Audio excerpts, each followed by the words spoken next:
Okay, so on this episode, this is the no makeup this is the no makeup session of reading from Parinama Method.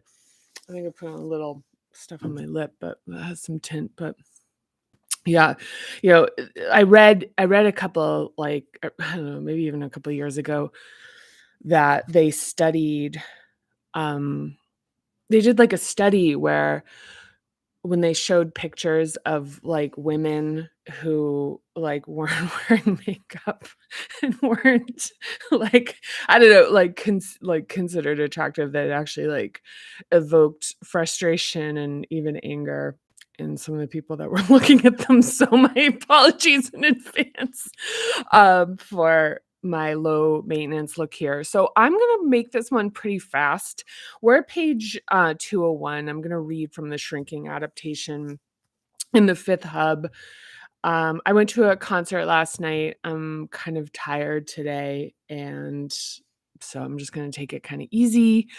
But one of the things I just want to kind of emphasize is like part of what like one of the kind of aspects of this is like you show up in the best way that you can um for the things you care about.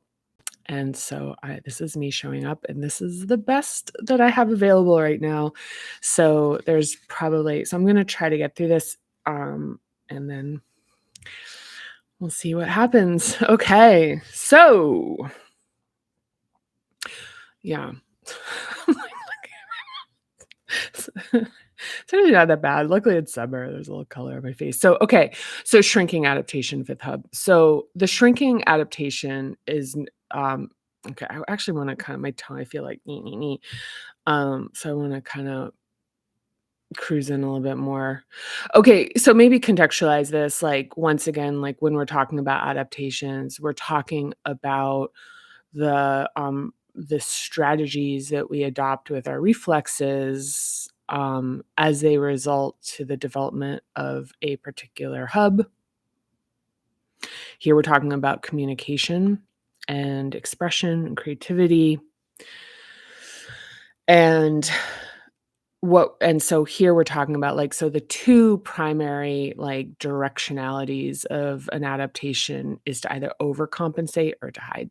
So we're talking about especially this relates a lot to actually I'm just gonna read it. Actually, now I feel a little bit more like I can talk so without sounding like I'm like, I don't know, like 1980s teacher energy. Okay, so the shrinking adaptation is nervous about exposing thoughts and feelings, afraid of accidentally revealing flaws that could result in rejection or embarrassment.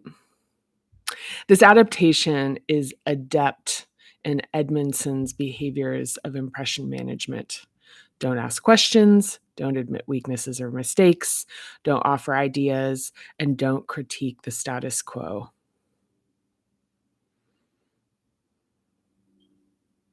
And just a reminder, it's really, the inclination to look at this stuff and be like, oh yeah, this is about protecting yourself. So at the core of these behaviors, it's about remaining safe. That's the origination of this. So, but taking risks is a component of authenticity that's difficult when you don't feel psychologically safe enough to speak up. So the characteristics in the shrinking adaptation tend to be likable to friends, colleagues, and peers, but not necessarily admired or even respected. So for someone with a shrinking adaptation, it can be challenging to find the right words. Writing an email or a social media post can be excruciating. So the person goes with the simplest, least revealing option. There can be a lot of discomfort in having to express, but fearing the consequences of doing so. So there can be a lot of discomfort in having a lot to express, but fearing the consequences of doing so. So characteristics, and this isn't like an exhaustive list of a fifth hub shrinking adaptation, is fear of public speaking, awkward conversationalist, So this isn't so I think probably it would have helped to be like, this isn't all of these things. These are just some of the things that can present, like that can be difficult. So awkward conversationalist difficulty putting things into words. Remain silent to avoid the discomfort of confrontation. Feels awkward about standing up for what it believes. When speaking, is afraid of mistakes, judgment, and being wrong. Wonders what people will say and often chooses to remain silent until it can gossip or judge from a safe distance. Quiet or constraint or constricted high-pitched voice. So quiet or constricted high-pitched voice. Overly concerned about embarrassment and humiliation, worried about appearing stupid. Feels like nobody listens to it, often frustrated and complaining about this to people who cannot help. So this is like feels like nobody listens and often feels frustrated and complains, but not to the people that can actually do anything. Because the people that can do something are usually the folks that a shrinking adaptation is most afraid of. Can be secretive or gossiping. Susceptible to flattery and excessively loyal towards people who listen to them, which can lead to mistakes in discernment. Likes when people tell them who they are. Telling them their strengths and weaknesses feels safer to them than self-awareness and self-confidence. So this is one of the things I think that is like very coming from this kind of notion that we're in, which is living from the inside out, which is that there's definitely something to be said for being like appreciated and seen.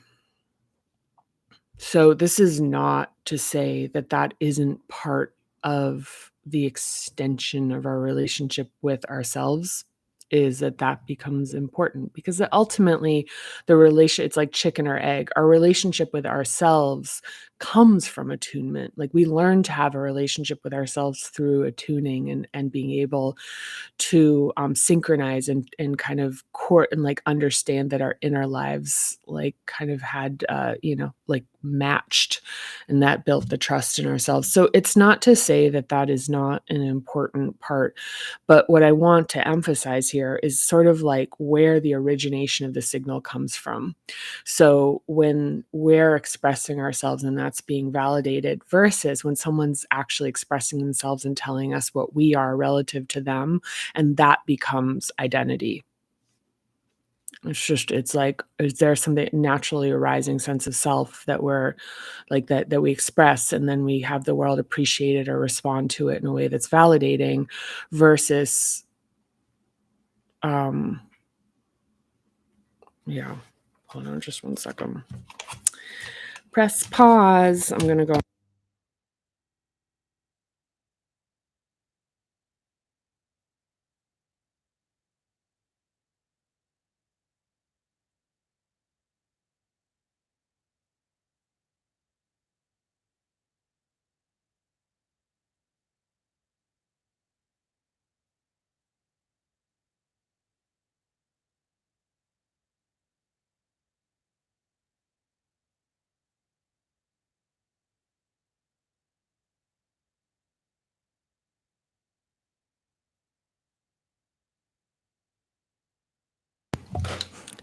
I'm back.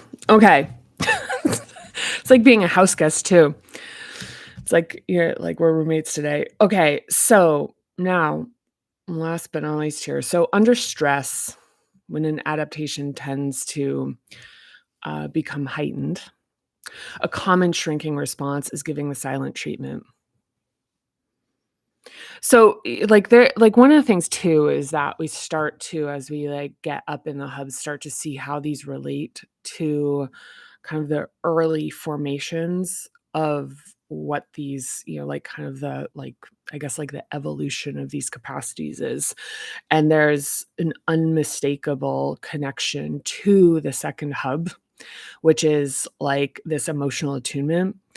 and this kind of give and take that happens in that game of catch. Like, this plays out in either 4th hub, 5th hub, and on. But like, seeing that when we work, and this goes back to, like, there's a lot of folks who are kind of like, yeah, I want to work on my communication. And even the thing about, like, the importance of the first 3 hubs in terms of, like, the transformational aspect of this work, about how that really impacts and changes everything that comes sort of downstream from it, or upstream. No, it's downstream. Okay, I'm gonna read. The shrinking adaptation will likely complain to almost everyone except the person directly related to the issue.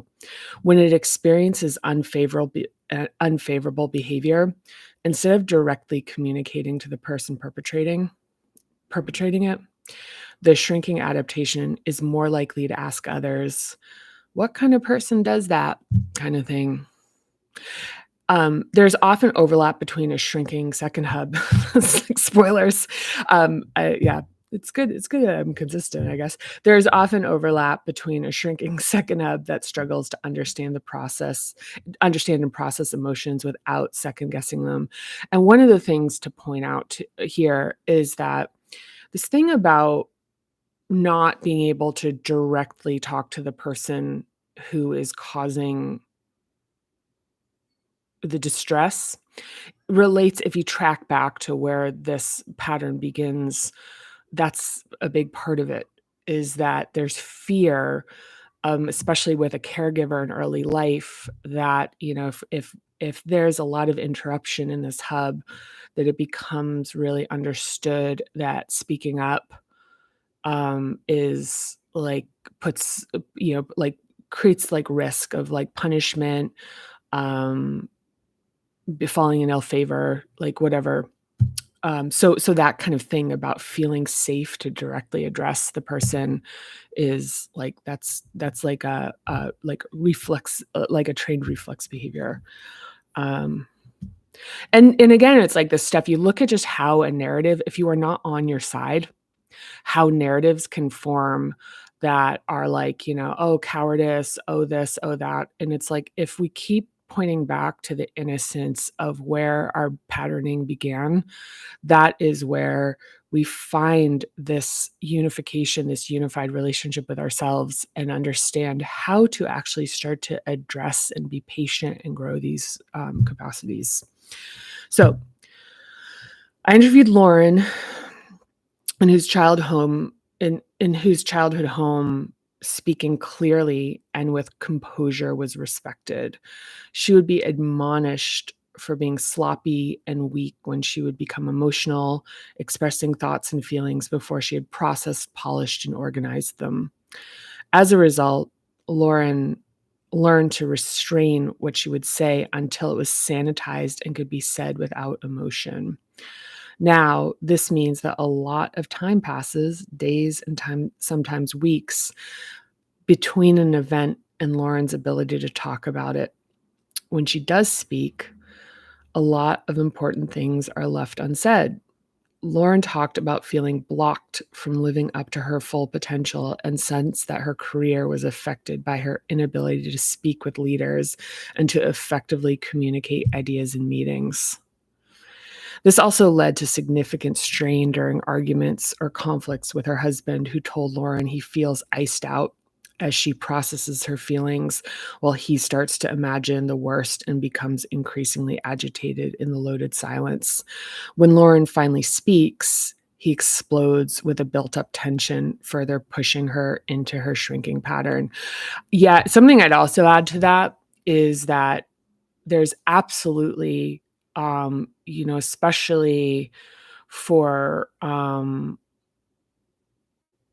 women, is the idea of, like, being fearful of being regarded as being emotional, or too emotional, or making mistakes, and, like, the tolerance for, like, saying something that isn't a good idea, or isn't, like making error, like, or just It's kind of, like, in terms of the confidence of just kinda speaking openly and, like, saying stuff that's, like, maybe not, like, the best idea you've ever had, but just, like, something close enough, like something that's sort of proximal or the beginning of shaping something, that this is a very real thing that many people deal with in a very practical way, um, professionally. But for folks who have this kind of inherent confidence, and the ability to actually speak very openly without their, feeling the pressure to actually be like perfect and have their words well articulated and formed. And, one of the things that I will note with that is that being able to, especially in like earlier hubs, reduce our defensiveness. Um, by feeling safe within ourselves and feeling confident within ourselves. So when somebody comes at us, like, we're not immediately trying to protect ourselves, that there's just nothing to, you know, like, we're just kind of like, yeah, you're like, we'll hear people out. That also is kind of a positioning that of like I don't know what the word is I'd use for it, but just something to consider in terms of like the stacking up of working on the hub. So, okay, that is it for today. We did it. We did it. And you made it through, the no makeup Wednesday, as this is called now. So we're calling it. So anyway, I'm gonna bounce off. This is a nice short one. Thank you so much for coming along. And once again, any comments I will respond to. And once again, I've really been appreciating folks who have been reaching out to me on in direct message. So if you know me, the channels that you use. If you don't know me, the Parinama Method Instagram, you can direct message me there. I will respond to you. I really appreciate any thoughts that you have about what your experience is as it relates to this, things where I don't want to like call people out because I consider this to be kind of a precious space in terms of what people share. But it really helps my practice, like, to hear kind of an expansion on the topic and like my own experience with this, where it's like helping me understand this even more in myself, and and like helping me see my own blind spots and like see something, go, oh, that's like an area that's really great for me. So once again, like, we're in this together. And so when you share with me, it's yeah, it's very meaningful in ways that are, yeah, I think it kind of just expressed. So next time we're gonna do inflating, and then we're gonna do the holding pattern of lies. And I will say that this is something I'm particularly really happy with, that, and I'm probably gonna go kind of long on that one. Inflating, I might do another kind of shorty like this one. But the way we're going to talk about lies and is